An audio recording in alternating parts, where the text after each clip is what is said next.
Picture this. You're standing on a Cretan hillside in 1600 BCE, watching smoke rise from a palatial complex below. The air thrums with ritual chanting, and somewhere in those labyrinthine corridors, a priest-king performs ceremonies we can barely imagine. You don't know it yet, but you're witnessing the birth of stories that will echo through millennia. Stories we call Greek mythology. But here's what most people miss.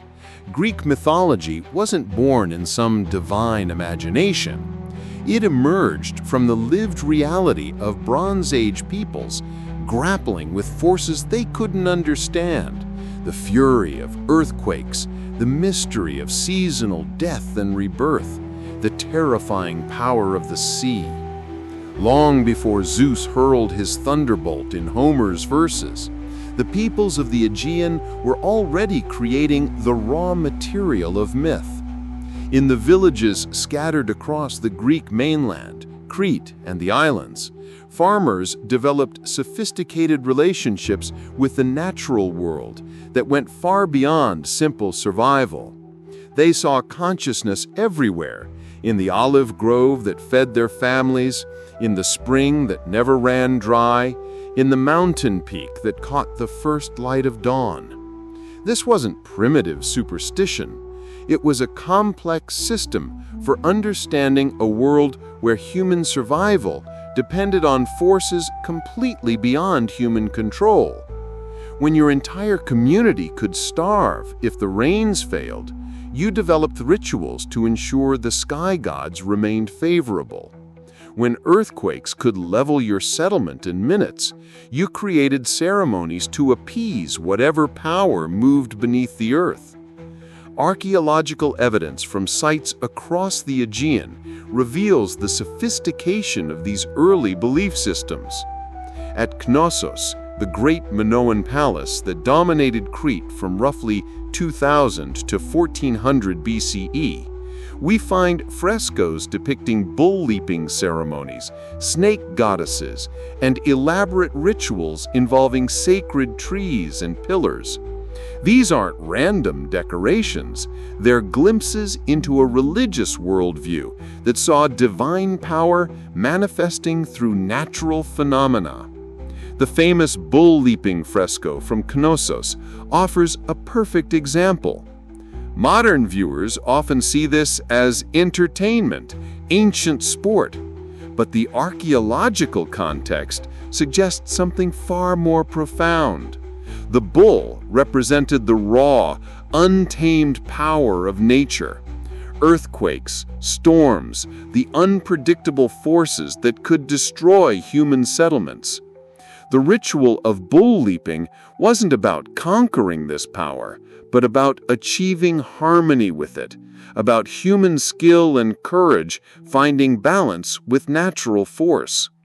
This concept, humans finding their place within rather than above the natural order, would become fundamental to Greek mythological thinking. The heroes of later Greek myth don't typically conquer nature, they learn to work with it, or they suffer the consequences of hubris when they try to defy it. The Mycenaean civilization that dominated mainland Greece from roughly 1600 to 1200 BCE added new layers to this developing mythological landscape. These were the people who built the massive fortifications at Tyrants and Mycenae, who developed the linear B script that gives us our earliest glimpse of Greek language, and who quite possibly launched the historical conflicts that would inspire the Trojan War. But the Mycenaeans contributed more than military prowess to the mythological tradition. They created the first large-scale palace cultures in the Greek world, and with those palaces came professional bards, the predecessors of Homer, whose job was to preserve and perform the stories that legitimized royal power and explained the world's workings. These palace singers faced a crucial challenge. How do you preserve complex narratives in a world without books? The answer lay in creating stories so vivid, so emotionally resonant, that they burn themselves into memory. This is why Greek myths are filled with such powerful imagery. Zeus's thunderbolt, Poseidon's earthquake-causing trident, Demeter's grief turning the world barren. These weren't just poetic flourishes. They were mnemonic devices that help preserve essential cultural information across generations. Consider the myth of Theseus and the Minotaur. On the surface, it's a monster-slaying adventure. But look deeper, and you find historical memory embedded in mythological form. Athens, according to the myth, was forced to send tribute to Crete. Young men and women sacrificed to the monster in the labyrinth. This almost certainly reflects real political relationships between Mycenaean-era Athens and the powerful Minoan civilization of Crete. The labyrinth itself, that word comes directly from the Minoan word for the double-headed axe, labris, a sacred symbol found throughout Cretan palaces, represents the complex palace structures of the Minoan civilization. To Mycenaean Greeks, these sprawling, multi-story buildings with their countless rooms and corridors would have seemed like labyrinths indeed. When Theseus kills the Minotaur and escapes the labyrinth, we're witnessing mythologized historical memory, the story of how Mycenaean Greek power eventually overcame Minoan dominance in the Aegean Sea. The tribute ends, Athens is free, but the cost, Theseus forgets to raise the white sail, his father kills himself in grief, reminds us that even victories come with tragic consequences. Around 1200 BCE, the Mycenaean palace culture collapsed. Exactly why remains one of archaeology's great mysteries. Invasions by the mysterious sea peoples, internal conflicts, climate change, economic disruption, or some combination of all these factors. What we know for certain is that the great palaces were abandoned or destroyed, the linear B script disappeared, and Greece entered what historians call the Dark Ages. But here's the remarkable thing, the stories survived. Without palaces to support professional bards, without writing to record the tales, the mythological traditions of Bronze Age Greece passed into the oral culture of Dark Age communities. Farmers, herders, and craftspeople preserved narratives that had once entertained kings, adapting them to new circumstances while maintaining their essential structure. This process of oral preservation and adaptation was crucial to the development of Greek mythology as we know it. Stories that had originally served to legitimize Bronze Age royal power were transformed into broader meditations on human nature, divine justice, and the proper relationship between mortals and gods. The specific historical circumstances that had given birth to particular myths might be forgotten, but the deeper truths about human experience that these stories contained remained relevant. Take the myth of the Trojan War. Archaeological evidence suggests that Troy was indeed destroyed around 1200 BCE, quite possibly by Mycenaean Greek forces.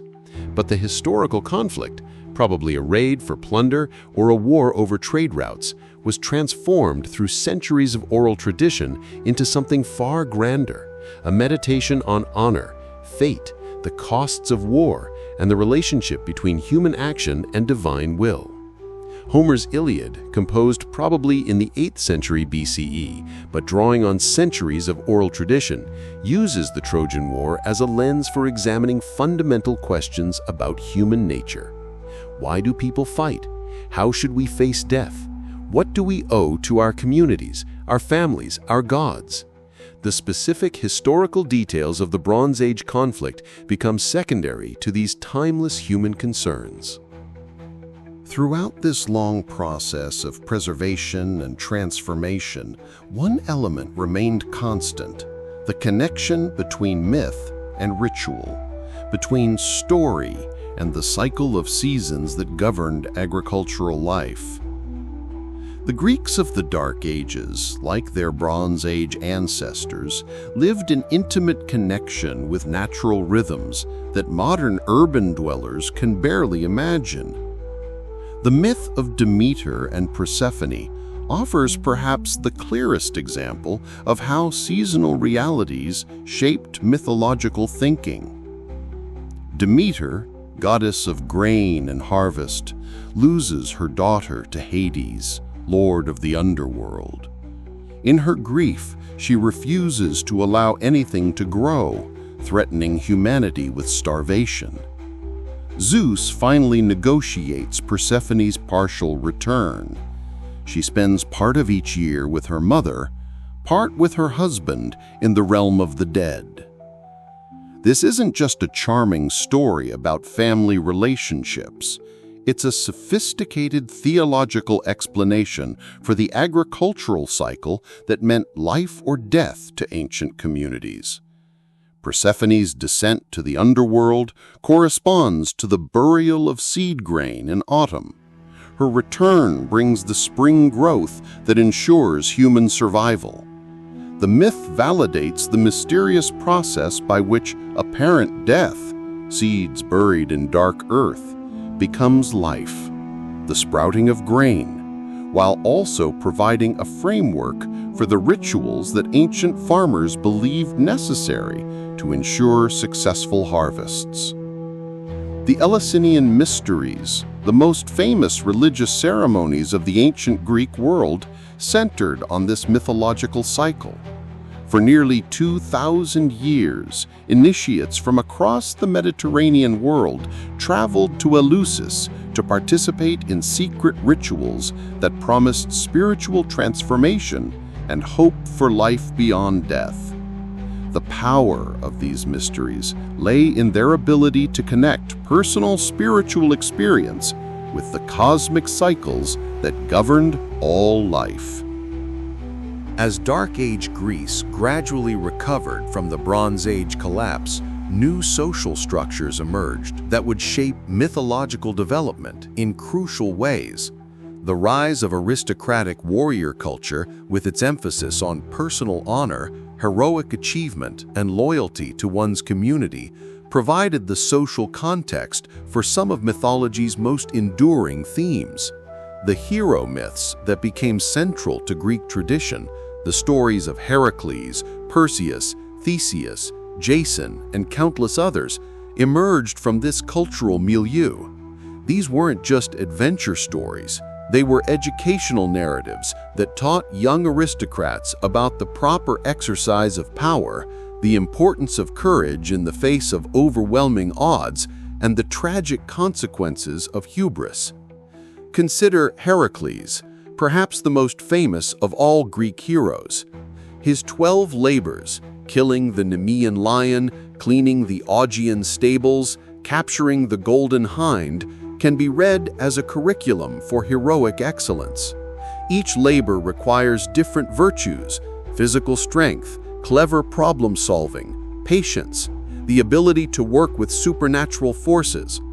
But the larger arc of Heracles' life, including his eventual madness and self-destruction, serves as a warning about the dangers of excessive pride and the tragic nature of even the most heroic lives. The hero myths also served a crucial psychological function in societies where violent death was common and life expectancy short. They provided models for how individuals could achieve lasting fame through heroic action, how personal suffering could be transformed into sources of strength, and how even tragic deaths could contribute to the greater good of the community. As we approach the end of the 8th century BCE, Greek civilization stood at a crucial threshold. The long Dark Age was ending, literacy was returning through contact with Phoenician traders, and the political innovations that would create the polis, the city-state, were beginning to emerge. The mythological traditions that had been preserved through centuries of oral transmission were about to be fixed in written form by poets like Homer and Hesiod. This moment represents one of the most remarkable achievements in human cultural history: the successful transmission of complex narrative and theological traditions across centuries of social disruption. The myths that emerged from this process weren't just entertainment or primitive science. They were sophisticated attempts to understand the human condition, to explain the relationship between mortal and divine, and to provide frameworks for ethical action in an often chaotic world. But as Greek civilization entered this new phase of political and intellectual development, these ancient traditions would face new challenges and opportunities. The rise of the polis would create new contexts for mythological thinking, new ways of understanding the relationship between individual and community, between local identity and universal human experience. The sacred landscape of Bronze Age ritual and Dark Age oral tradition was about to encounter the revolutionary political experiment of the city-state. And from that encounter would emerge the classical mythology that continues to captivate us today. The stories that had once served palace kings and Dark Age farmers were about to become the shared inheritance of citizens in the world's first democratic societies. That transformation, from sacred tradition to civic patrimony, from ritual knowledge to public culture, would prove just as dramatic and consequential as the original creation of myth itself. The revolution began not with armies or manifestos, but with a simple question. What is political power didn't have to flow from the gods to kings, but could emerge from the citizens themselves. Around 750 BCE, as Greek communities began coalescing into polis, city-states, they faced an unprecedented challenge. How do you create legitimate authority when you've rejected traditional monarchy? How do you bind diverse groups into a cohesive community when blood ties and tribal loyalties are no longer enough? Their answer was ingenious. They made the gods citizens too. Walk through the agora of 5th century Athens, and you'd witness something unprecedented in human history. A sacred space that was simultaneously a marketplace, a political forum, and a religious sanctuary. Here, beneath the marble gaze of Athena's statue, citizens debated laws while merchants hawked their wares, and both activities were understood as forms of religious service to the goddess who had chosen Athens as her special city. This wasn't accidental. The early architects of the polis understood that political innovation required religious innovation. If you were going to ask farmers and craftsmen to see themselves as citizens rather than subjects, you needed to give them gods who were fellow citizens rather than distant monarchs. The myth of Athena's contest with Poseidon for patronage of Athens reveals how this process worked. According to the story, both gods offered gifts to the new city. Poseidon struck the Acropolis with his trident, creating a spring of salt water. Athena struck the ground with her spear, and an olive tree grew. The citizens, and this detail is crucial, were allowed to vote on which gift they preferred. They chose the olive tree, practical symbol of peace and prosperity. This myth did far more than explain why Athens worshipped Athena. It established fundamental principles of Athenian civic identity, that citizens had the right to choose their leaders, that practical wisdom trumped raw power, that even gods submitted to the democratic process. Athena wasn't Athens' ruler. She was its first citizen, bound by the same social contract that governed all members of the community. The psychological implications were profound. When an Athenian citizen stood in the assembly, debating whether to go to war or make peace, he wasn't just participating in human politics. He was joining a conversation that included Athena herself, whose olive tree grew on the Acropolis as a permanent reminder of her commitment to the city's welfare. Political participation became a form of religious service, and religious service became a form of political participation. This transformation of myth from sacred tradition to civic patrimony coincided with one of the most important cultural developments in human history, the return of literacy to Greece. Around 750 BCE, Greek traders adapted the Phoenician alphabet to their own language, creating the first true alphabet, a writing system that could record not just administrative records, but the full complexity of spoken language, including the rhythms and nuances of oral poetry. The implications for mythological development were revolutionary. For the first time in 4 centuries, the stories that had been preserved through oral tradition could be fixed in permanent written form. But this wasn't simply a matter of recording existing tales. The act of writing forced new kinds of systematic thinking about the relationships between different myths, the genealogies of gods and heroes, the moral implications of divine actions. Hesiod's Theogony, composed probably in the late 8th century BCE, represents the first systematic attempt to organize Greek mythological tradition into a coherent whole. This wasn't just poetry, it was theology, political theory, and historical explanation rolled into one. Hesiod traced the generations of gods from primordial chaos through the rise of Zeus, creating a narrative that explained not only how the current order of the universe came to be, but why it was just and worthy of human allegiance. The political implications were hardly subtle. Zeus's rise to power followed a pattern remarkably similar to the emergence of the polis itself.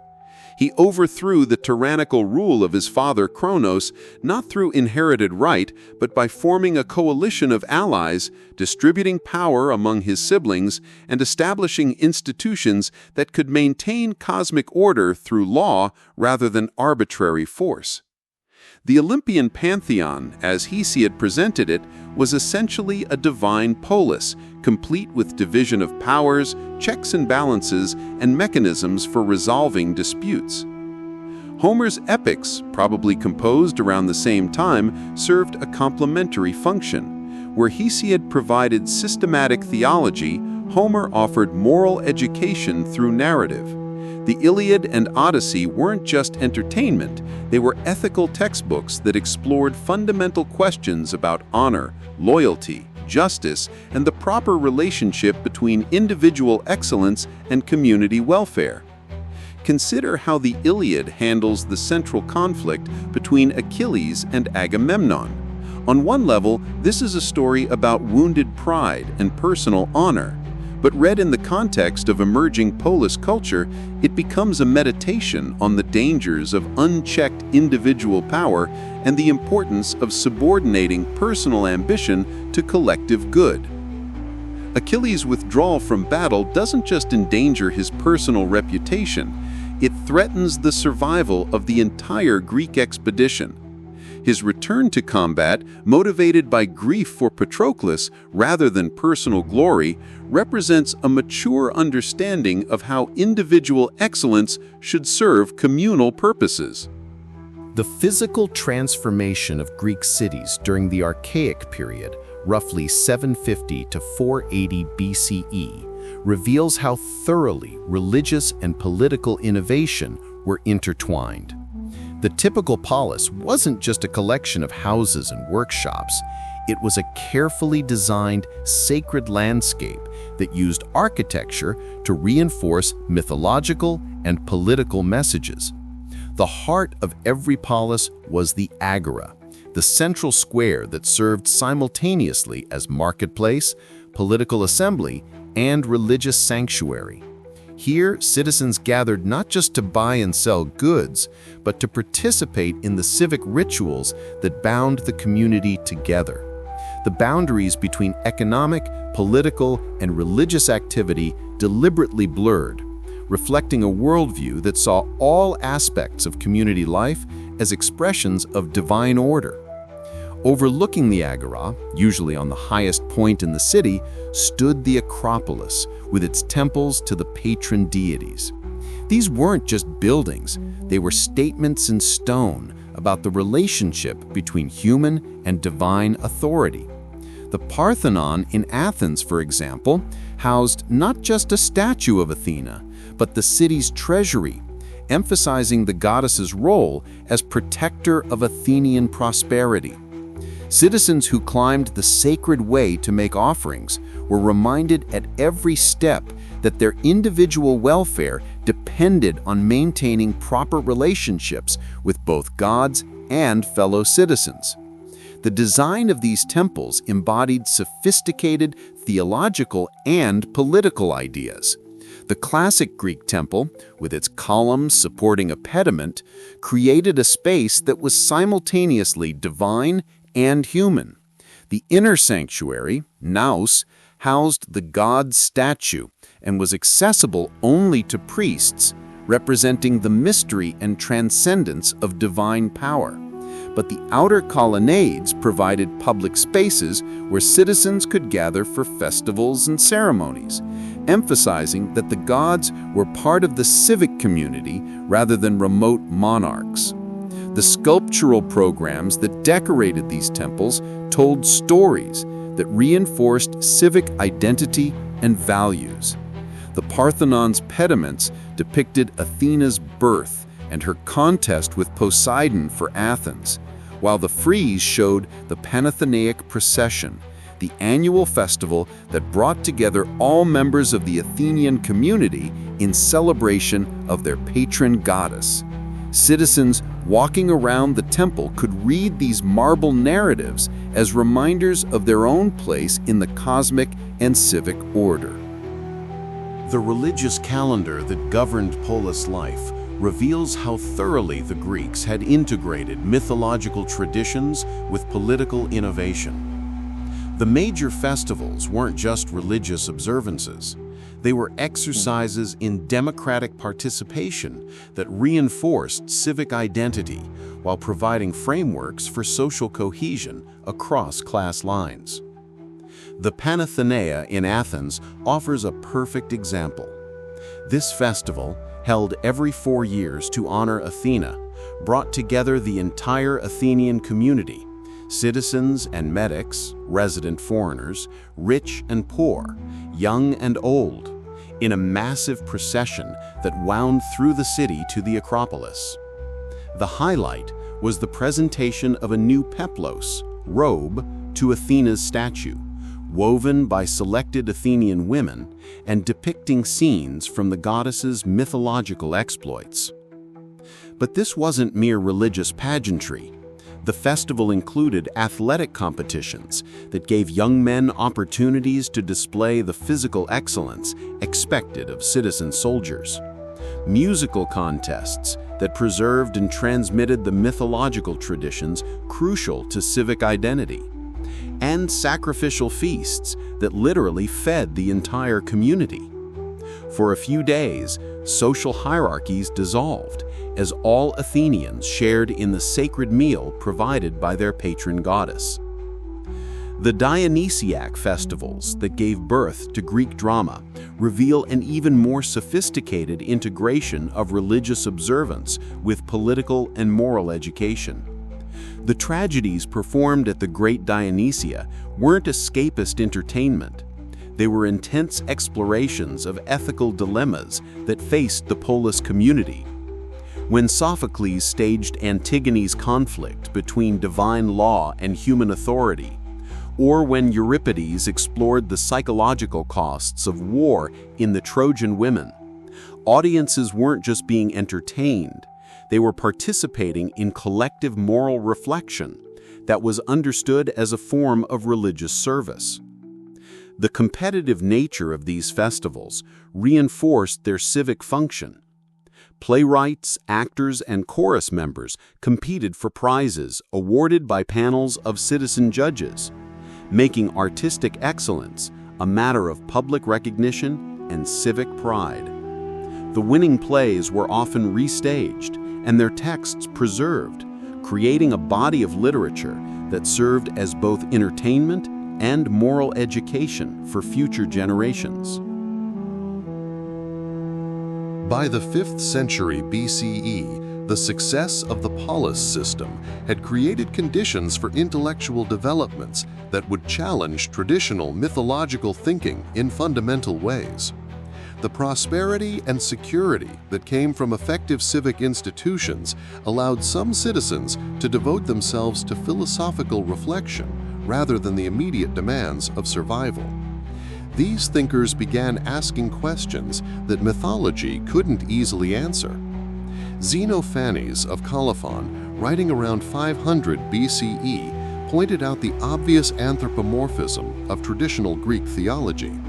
The Ethiopians say their gods are black and flat-nosed, the Thracians that theirs are blue-eyed and red-haired.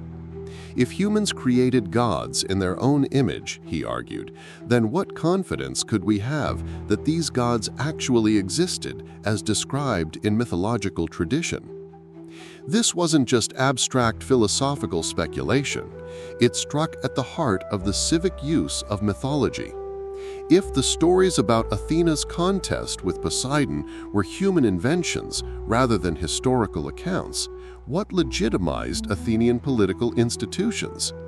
If Zeus's establishment of cosmic justice was merely poetic metaphor, why should citizens respect human laws that claimed divine sanction? The responses to this challenge revealed the sophistication of Greek mythological thinking. Rather than simply defending traditional stories against philosophical critique, thinkers like Heraclitus and Pythagoras developed allegorical interpretations that preserved the essential functions of myth while acknowledging their symbolic rather than literal character. The story of Zeus overthrowing Cronus could be understood as a metaphor for the triumph of rational order over chaotic violence, rather than a historical account of divine succession. Plato pushed this allegorical approach even further, arguing in the Republic that traditional myths were noble lies necessary for social cohesion, but inappropriate as literal truth claims. His famous critique of Homer, that poets should be expelled from the ideal state because they told false stories about the gods, wasn't a rejection of mythology per se, but an argument for more sophisticated ways of understanding the relationship between mythological narrative and political truth. This tension between philosophical criticism and civic tradition reflected a deeper challenge facing Greek civilization in its classical period: how to balance the universal truths that philosophy claimed to discover with the particular loyalties that bound specific polis communities together. Mythology had always served both functions, explaining universal human experiences while reinforcing local identity. But the rise of rational inquiry made this dual role increasingly problematic. The solution that emerged was characteristically Greek in its sophistication. Rather than choosing between universal and particular, between philosophical truth and civic tradition, classical Greek culture developed frameworks for understanding how both could be valid in their appropriate contexts. Mythology retained its civic functions, while philosophy explored questions that transcended local boundaries. This division of labor between myth and philosophy proved remarkably durable. Even as rational inquiry developed more sophisticated ways of understanding natural phenomena, moral reasoning, and political organization, mythological traditions continued to provide the symbolic vocabulary that bound communities together and connected individual experience to larger patterns of meaning. The tragedies of Aeschylus, Sophocles, and Euripides exemplify this mature synthesis. These plays drew their plots from traditional mythological sources, but subjected them to philosophical analysis that explored universal human dilemmas. When Aeschylus staged the trial of Orestes in the Eumenides, he was using mythological narrative to examine questions about justice, vengeance, and the rule of law that were central to contemporary Athenian political discourse. The success of the polis model led to its spread throughout the Mediterranean world through the Great Age of Greek colonization, roughly between 750 and 550 BCE. As Greek communities established new cities from the Black Sea to southern Italy and North Africa, they faced the challenge of recreating the civic institutions that had made their home poli successful while adapting to new geographical and cultural circumstances. Mythology proved crucial to this process of cultural transmission and adaptation. The colonists couldn't simply transplant Athenian institutions to Syracuse or Massilia. They needed to create new civic identities that honored their Greek heritage while acknowledging their changed circumstances. The solution was to develop local variations on pan-Hellenic mythological themes, creating foundation myths that connected new cities to the broader Greek cultural tradition while establishing their distinct identities. The foundation myth of Cyrenaica in North Africa offers a perfect example.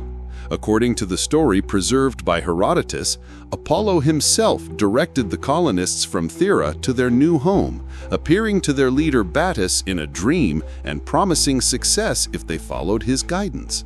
This myth accomplished several crucial functions simultaneously. It legitimized the new settlement by giving it divine sanction. It connected Cyrenaica to the broader network of Apollo's cult sites throughout the Greek world. And it provided a framework for understanding the colonists' relationship with the indigenous Libyan populations they encountered. Similar processes of mythological adaptation occurred throughout the Greek colonial world.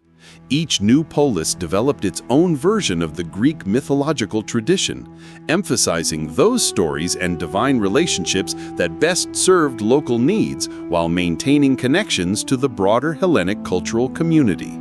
The result was a kind of mythological federalism that allowed for considerable local variation within an overarching shared tradition. What emerges from this exploration of Greek mythology as historical phenomenon is a picture of remarkable sophistication and adaptability.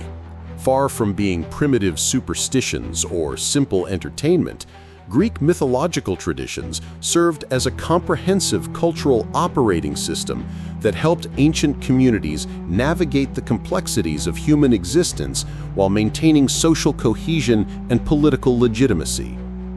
The genius of this system lay in its flexibility. The same mythological tradition could serve the needs of Bronze Age palace cultures and Dark Age farming communities, archaic aristocracies and classical democracies, mother cities and distant colonies. Each generation found in these stories what they needed to understand their world, while contributing their own interpretations and adaptations that enriched the tradition for future generations. This adaptability helps explain the enduring appeal of Greek mythology long after the fall of the classical polis system. The stories that began as Bronze Age ritual narratives and evolved into civic mythology during the Archaic and Classical periods continued to serve new functions under Hellenistic kingdoms, the Roman Empire, and ultimately in the cultural traditions of modern Europe and America. Each new context has found in Greek myth resources for understanding fundamental human experiences, the tension between individual ambition and social responsibility, the challenge of accepting mortality while striving for excellence, the search for meaning in a universe that often appears chaotic and unjust. Perhaps most importantly, the Greek experience demonstrates that mythology and rational inquiry need not be antagonistic. The same culture that produced the philosophical traditions of Socrates, Plato, and Aristotle also created the tragic drama of Aeschylus, Sophocles, and Euripides.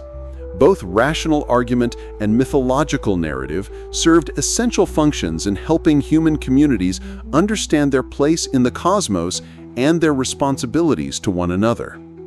The Greek achievement was to create frameworks within which both could flourish, neither dismissing traditional wisdom in favor of new discoveries, nor rejecting new insights to preserve old certainties. This balance between tradition and innovation, between particular loyalty and universal truth, between mythological narrative and rational analysis, remains one of the most valuable legacies of classical Greek civilization. When we read Greek myths today, whether in their original form or in the countless adaptations and reinterpretations that fill our libraries and theaters and movie screens. We're participating in a conversation that began in Bronze Age palaces and Dark Age villages, matured in classical agoras and theaters, and continues wherever human beings gather to share stories about who we are, where we came from, and what we owe to one another. The gods may no longer live on Mount Olympus, but the questions they helped ancient Greeks explore remain as urgent today as they were 3,000 years ago. Subscribe and welcome to the Empire.